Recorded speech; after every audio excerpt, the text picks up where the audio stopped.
by any chance? Because that's often where it likes, yeah. Yeah. So we didn't really talk about too much about nettles. Nettles is one of my favorite plants. Beautiful. But it does have those little hairs on it, which actually have formic acid in it. Like when you get a bee sting, it has the formic acid. And are you getting stung now, or is it because it's frosted? It's not.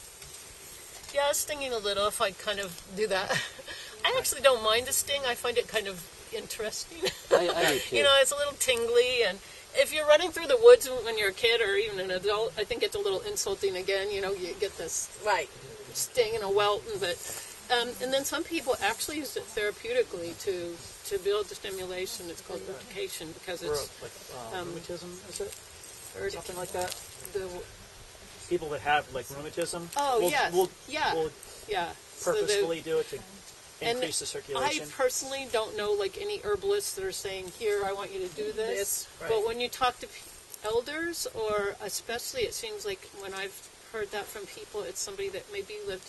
Like I have some Armenian friends, and they said, "Oh yes, my grandfather used that for his arthritis," and they just take it and they take a bunch and they just wisp it over the area, and then it's it's irritating, but then it brings the circulation in. So.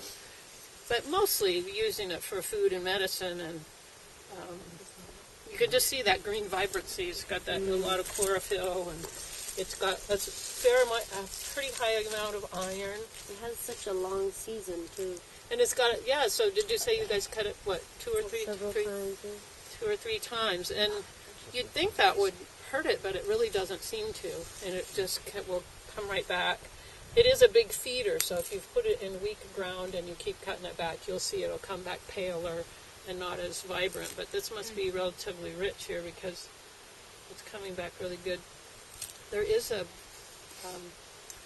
do you get a red admiral butterfly here that gets it? To eat it? Or no? Hasn't. We haven't had For that. you. Yeah. It's always hard for me because there's this pretty red admiral butterfly that's black and red.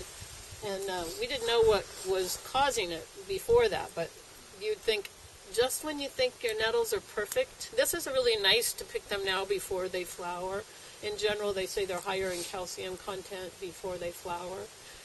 And they don't flower big. It's just like a little inconspicuous blossom. But, yeah, about the time I'd say, oh, yeah, I got to get to those nettles. Every time I walk by them, you just get that feel from them. Ooh, they're ready to harvest, And then sometimes I would procrastinate or too busy, didn't get to them, and the next thing I go out there, they're like decimated. But so this red admiral butterfly will come and it lays these little caterpillar worms. I guess they're not really worms, they're caterpillars, and they just strip all the leaves. Yep. I mean, literally, they'll just wipe it out.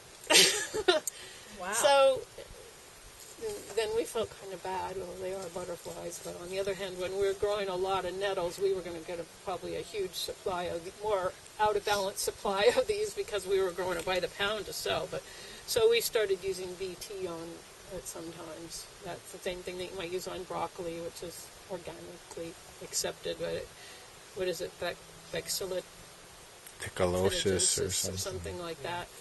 It goes into the caterpillar's stomach or something and hurts it, and it's very short-lived, so it isn't like it's going to be on that plant for months. It's days. It only lasts days. So anyway, nettles is a great plant.